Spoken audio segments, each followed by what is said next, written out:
Shalom, écoute ton petit qui chante pour toi. Atterris sur les réseaux, la maman dans un système gérance de topo. La maman ce n'est pas l'air de Miss Lolo. La maman son charisme n'écarte du lot. La maman apprécier l'élégance. La maman les vêtements qu'elle porte. La maman devant elle tu dégringoles. La maman mon ami ce n'est pas la blague. La maman à l'unique l'unico. Shalom, c'est toi la joie. Maman, shalom, c'est toi la joie. À l'unique l'unico. Shalom, c'est toi la joie. Maman, shalom, c'est toi la joie. Shalom, shalom, shalom, c'est toi la joie. À l'unique l'unico. Shalom, c'est toi la joie. Maman, shalom, c'est toi la joie. Maman, shalom. Bonjour tout le monde, c'est avec grand plaisir que nous avons aujourd'hui finalement cette femme qu'on ne présente plus, Mama Shalom. Alors il nous a été très difficile de la voir, mais finalement grâce à son équipe aussi dynamique, nous avons pu mettre la main sur elle. Nous l'avons en exclusivité ce matin. Elle va répondre à toutes vos questions, toutes vos inquiétudes. Bonjour Mama Shalom. Bonjour madame. J'espère que vous allez bien. Je merci d'être bien. Bienvenue en Allemagne, bienvenue. Merci. J'ai eu du mal à vous avoir, mais finalement, grâce à votre équipe, vous êtes là. Merci. Merci. Alors, qui est Mama Shalom? En deux mots. Oh, Maman Shalom est une mère de famille avec plusieurs enfants biologiques et plusieurs autres enfants adoptifs. Je suis entrepreneur social et businesswoman en même temps. Dans votre propos, vous parlez d'entrepreneur social. Qu'est-ce que c'est exactement? Et quand je parle ici d'entrepreneur social, c'est parce que je suis la présidente fondatrice du groupe Shalom, d'où vient même d'ailleurs le nom Mama Shalom. Et pour ceux qui connaissent déjà le groupe Shalom, il s'agit d'une association que j'ai créée en 2011 et pour prendre en charge des personnes, des enfants handicapés, démunis et orphelins. Donc l'association existe déjà depuis 2011 à 2000. De 2011 à ça, et que j'ai pensé ça en 2011 et j'ai mis ça sur pied en 2012. Oh là là! Jusqu'aujourd'hui, nous comptons des centaines d'enfants à notre charge. Et je dirais, le gros de cette activité, c'est quoi? Le plus gros, c'est de dénicher ces enfants qui sont dans les maisons, que parfois les parents ont honte de les avoir. Parce que quand un parent se rend compte qu'il a fait un enfant handicapé, sa première pensée, c'est qu'il a honte de présenter cet enfant en public. Pour moi, mon but premier, c'est de sortir ces enfants dans ces maisons où on les cache et les mettre à la place publique. Parce qu'il y a encore des familles qui cachent les enfants? Non, ça c'est notre quotidien. Les familles n'aiment pas qu'on sache qu'ils ont des enfants handicapés. Puisque généralement, dans leur entourage, on va appeler ces enfants des enfants serpents. Vous voyez un peu, l'enfant a peut-être des déficients et tout ça, mais l'entourage trouve que va loin avec un serpent et du coup l'enfant, le parent a honte. Et comme ces enfants se font des très très grandes charges, vous allez trouver des enfants jusqu'à 8 ans, 9 ans, 10 ans qui ne marchent pas. Vous voyez un peu, ils sont des poids pour cette famille, pour ces familles-là. Et la maman choisit librement soit de prier tout le temps pour que l'enfant meure, soit de prier pour qu'il s'en va. D'autres vont jusqu'à aller les laisser au bord de l'eau. C'est bien dommage ça. Vous voyez un peu, donc du coup, moi j'ai pris sur moi avec mon équipe de dénicher ces enfants et de les mettre sur la place publique. Et une fois aussi, motiver le parent et les faire comprendre que c'est une maladie et que ces enfants peuvent faire mieux qu'ils ne pensent. Ouais. Donc c'est pour ça que vous voyez, là quand il parle de groupe Shalom, signifie d'abord la paix. La paix, justement. Oui, groupe Shalom, Shalom c'est la paix, le groupe de paix. Maman Shalom c'est la mère de la paix. J'apporte d'abord la paix dans cette famille en le montrant. Ça se voit dans votre propos. Vous parlez de votre association avec tellement d'enthousiasme. Vous avez les yeux qui brillent. Ouais. Ça veut dire que vous aimez ce que vous faites. Et pour ça, je vous tire un gros coup de chapeau. Beaucoup de courage. Hein. Groupe Shalom Cameroun, qui a en son sein des personnes, des enfants handicapés, vous avez dit? Oui. À mobilité réduite? Oui. Des orphelins pour certains? Des orphelins et démunis en même temps. Ah ouais. Parce que bon, l'enfant peut-être qui vit avec un handicap, on peut le voir et reconnaître que c'est lui un handicap. Mais il y a des enfants qui vivent dans des maisons que leurs souffrances sont, on ne cite pas. Ils sont bien dans des maisons qui souffrent au fond d'elles. Mais puisqu'il n'est pas handicapé physiquement, vous n'allez pas imaginer que cet enfant souffre. Donc du coup, je peux déceler la souffrance dans les yeux de certains enfants. Ouais. C'est quand je vais mener une activité. Si j'ai prévu aider 50 enfants, je ne vais pas seulement faire des kits pour 50, je vais faire des kits peut-être pour 75. Parce que dans la foule, je pourrais déceler un enfant qui a un problème, qui est démuni, parfois qui sont des orphelins. Vous voyez un peu. Donc c'est un peu ça. Et c'est parti de ma souffrance à moi. Parce que je viens de loin, comme on peut le constater. Je suis mère de 6 enfants. Et mère 6 enfants? Oui, 6. Wow. J'en ai 6. Quelle force vous avez. Je suis mère célibataire depuis 2011. Et ces enfants ont été laissés entre mes mains. Je n'ai pas eu le soutien de qui que ce soit. Et du coup, c'est à travers ça, cette difficulté, que j'ai voulu challenger le Seigneur. J'ai dit à Dieu, ma souffrance, elle ne me suffit pas. Oh, moi, je veux ça, mettre fort, pour les autres sur moi pour te dire, tu m'as créé et je peux faire beaucoup. Maman Shalom, ça me pousse à vous poser une question. Comment est-ce que vous, en tant que mère de 6 enfants qui sont à votre charge, je trouve que c'est assez pour porter d'autres enfants sur le dos. D'où vous est venue l'idée de créer l'association Groupe Shalom Cameroun? Oui, je vais te répondre. Ça, c'est une très belle question et moi, j'aime ça. En fait, moi, ma plus grande peur quand je vivais était d'être une maman seule un jour. C'était ma plus grande peur parce que quand on faisait encore les corps-mondes, on nous racontait des enfants qui vivaient des familles monoparentales. On pouvait nous expliquer ça clairement. On nous disait ils étaient un peu comme des personnes qui n'avaient pas de soutien. Et moi, quand je grandissais, toute petite, j'apprenais et je grandissais avec la peur d'être seule. Mais bon, curieusement, en 2011, je vais me retrouver devant mon destin d'être mère de 6 enfants.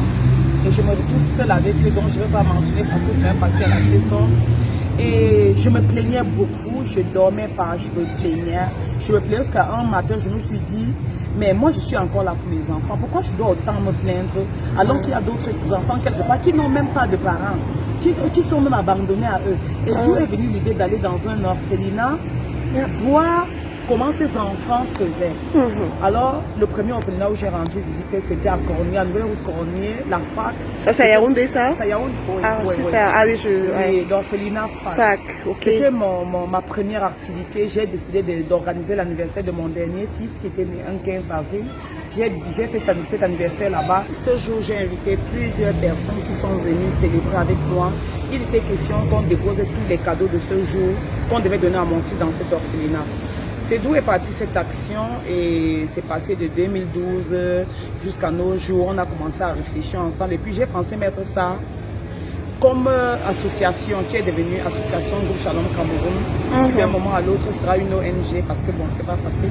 Bon, tout ça est parti de là et après on a multiplié des activités, la journée de la femme, le back to school, l'arbre de Noël. Donc chaque année j'ai droit à 3 activités.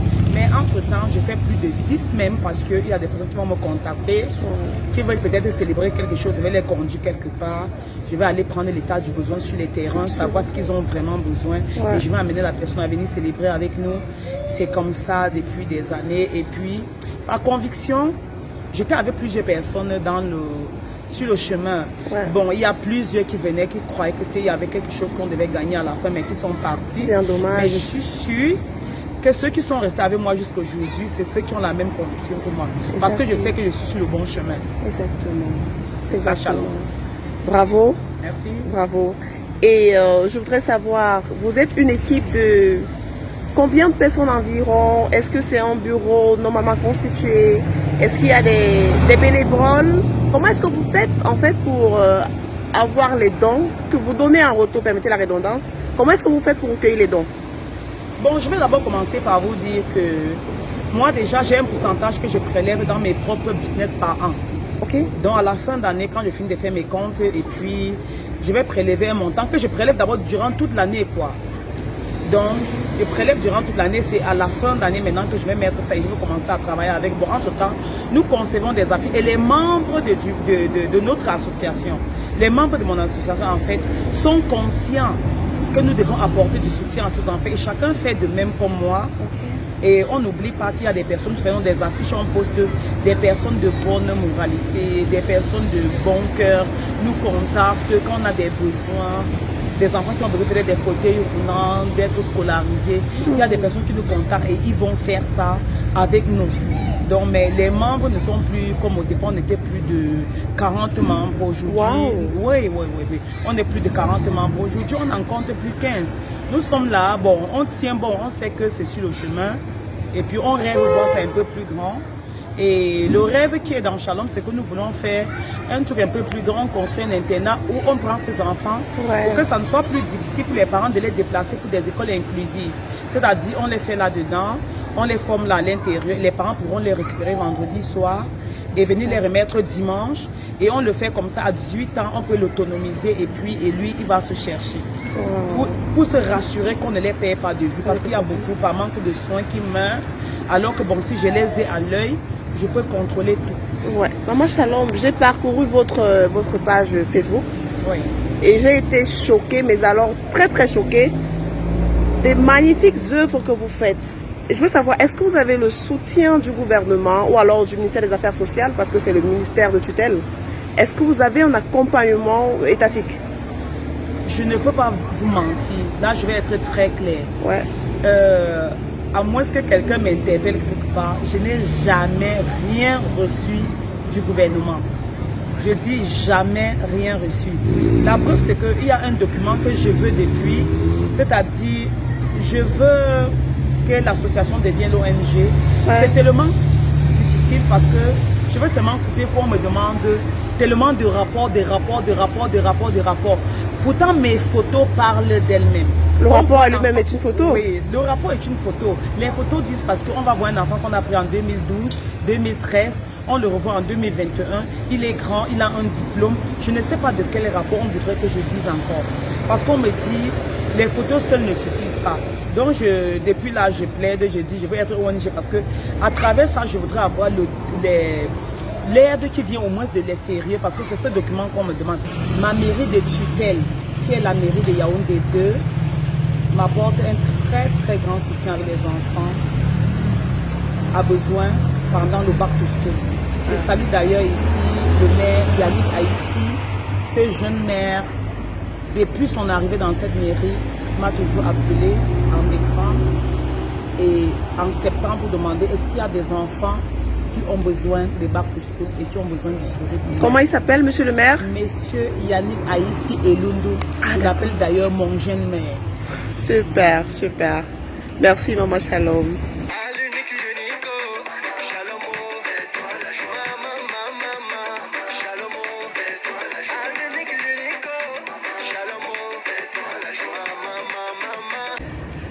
Maman Shalom, on a soufflé un peu et on se remet des émotions.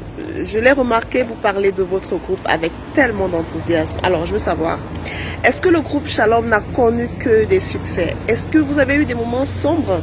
Si oui, lesquels? Oui, quand vous parlez des moments sombres, ça me rappelle l'énergie qu'elle peut porter sur ses enfants et elle les voit mourir par moments. Mourir? Oui. J'en perds tellement. Oh. J'en perds tellement et ça me fait très mal. Le dernier qui venait de mourir là en octobre, c'est le petit Emmanuel que j'ai connu il y a exactement 6 ans. C'était ma première fois, il devait faire le BPC. Et j'étais tellement contente d'aller remettre son fauteuil roulant et ses équipements de back to school pour l'année 2023-2024. Mais malheureusement, Emmanuel est décédé comme ça. On m'a appelé juste pour me dire qu'il est malade. Le temps pour moi d'arriver au hôpital, il était déjà mort. Voilà, mais désolé. Quand j'essaye de voir là, je ne peux pas citer beaucoup les causes de sa mort. Il y a parfois aussi la petite négligence. Ouais. Il y a la négligence et c'est les seuls moments qui me pincent tellement le cœur parce que même si je travaille sur n'importe quelle difficulté, je vais rester très forte, je vais même faire, mais si vous me voyez meurtri dans ma chaîne, ça veut dire qu'un de ses enfants est décédé ou il est gravement malade. Maman Shalom, je suis désolée, l'intention n'était pas de vous attrister, je suis désolée, que son âme repose en paix. Je vous en prie, on peut souffler un peu et on va revenir après pour une autre capsule qui n'a rien à voir avec le groupe Shalom. Remettez-vous de vos émotions, on se voit juste après.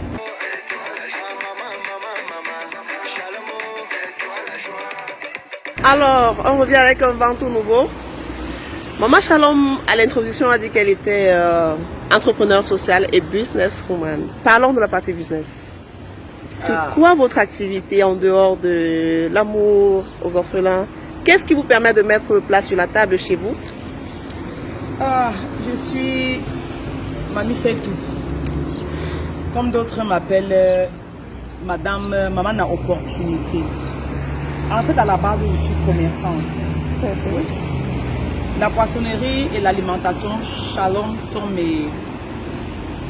mes activités de base.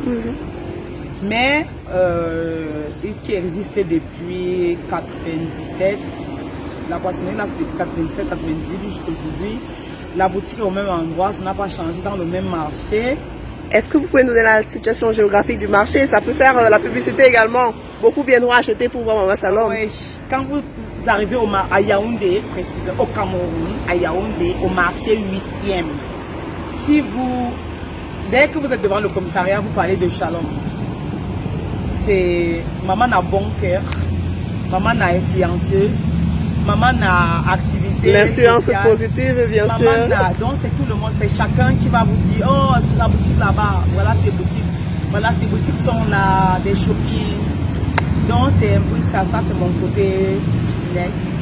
Bon, entre-temps, je vais apprendre aussi qu'on peut faire ceci. Comme les toilettes publiques, les gens ont des problèmes de se mettre à l'aise. Je vais créer des toilettes publiques pour que tout le monde se mette à l'aise. Entre-temps, je fais dans l'immigration. Je fais dans l'immigration il y a environ 7 ans. J'ai eu de la difficulté de faire voyager mes enfants. Parce que moi, mon rêve aussi était que mes enfants aussi voyagent. Malgré être la maman, je voulais que les enfants... Bon, j'ai eu de la difficulté parce qu'à chaque fois, les gens prenaient mon argent, on me trompait et les enfants ne voyageaient pas. Et puis, j'ai voulu creuser pour aller au fond, voir ce qui se trouve là-bas dans l'histoire de voyage. Je suis entrée en partenariat avec des personnes dans plusieurs pays. Il y a la Chypre qui m'a accueilli, qui m'a souri, parce que c'est là où j'avais envoyé pour la première fois mon enfant. Et puis, j'ai pu envoyer plusieurs autres enfants, plus de 30, voire même 40. En Chine, oui, je les ai envoyés là-bas. Oui, ils venaient me voir, je leur disais voilà comment on fait pour y arriver et tout ça. Donc ils s'en sortent aujourd'hui, je vois leur famille sourire, des petits merci. Bon, entre-temps aussi, le Canada, comme c'était mon pays que j'adorais depuis que j'étais jeune, je voulais arriver un jour au Canada et c'était l'une des raisons pour laquelle j'ai voulu creuser au fond pour voir comment est-ce qu'on fait cette histoire d'immigration et tout. D'où j'ai mis mon cabinet d'immigration sur pied et j'ai pu faire. Aujourd'hui, je compte plusieurs enfants qui sont au Canada comme étudiants, d'autres sont là-bas comme résidents permanents, plusieurs personnes en fait. Et comme l'immigration, ce n'est pas toujours quelque chose qui est très sûr. On peut faire, ça donne, on peut faire d'autres, ça ne donne pas. Je mets tout ce qui est pour moi pour faire le dossier et c'est le Seigneur qui donne le visa.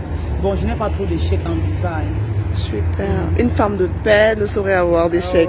Mais Maman Shalom, est-ce que vous permettez qu'on mette vos coordonnées? Parce que beaucoup de gens vont regarder cette vidéo et vont se dire comment faire pour la contacter. Il y a certains qui viendront pour le côté social. Ils ont peut-être des vêtements qu'ils aimeraient donner aux orphelins. Ils ont peut-être des denrées alimentaires qu'ils voudraient offrir. Ou alors certains viendront pour le besoin de voyage. Est-ce que vous donnez vos coordonnées pour que, voilà, que ceux qui veulent vous contacter puissent avoir accès directement, soit à votre équipe, soit à vous directement? Bon, moi, je vais d'abord commencer par vous dire, mon contact, ma page est très ouverte.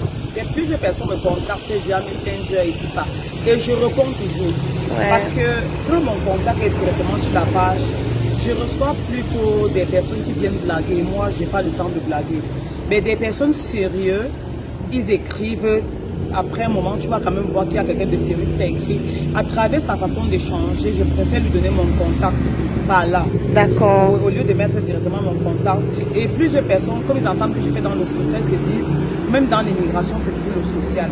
Ah d'accord. Non, je comprends. L'immigration, c'est pas le social. Je peux peut-être vous montrer le chemin, vous dire comment vous allez faire par vous-même. Mais sinon, il y a des dépenses toujours qui sont liées à tout ça. D'accord. Donc on mettra votre page Facebook. C'est quoi votre page Facebook? Oui, j'ai 3 pages Facebook en fait. J'ai ma page de groupe Shalom Cameroun qui représente l'association. Oui. J'ai ma page personnelle où je peux faire mes danses là-bas comme je veux, je m'amuse. Voilà, ça fait, il faut se divertir en même temps. Oui. Et j'ai la page Maman Shalom, Maman a conseil. D'accord. Parce que j'essaie de dénoncer tout ce qui se passe au quotidien et puis donner des conseils à travers tout ça. D'accord. Donc, Mama Shalom officielle, Oui. Denise Tsafa et groupe Shalom Cameroun. Oui. D'accord. Merci infiniment, Mama Shalom. Oui. Alors, est-ce que vous avez un mot de fin? Oui, je dirais un mot à la jeunesse. Il faut avoir la discipline, la patience, l'humilité. Et quand je parle d'honnêteté, si vous le savez, parce qu'aujourd'hui, on ne croit pas qu'on va se lever comme ça et claquer le doigt. Les temps sont juste ça, c'est vrai. Mais que chacun construise son bonheur de par son comportement au quotidien. Oui, vous devez être honnête.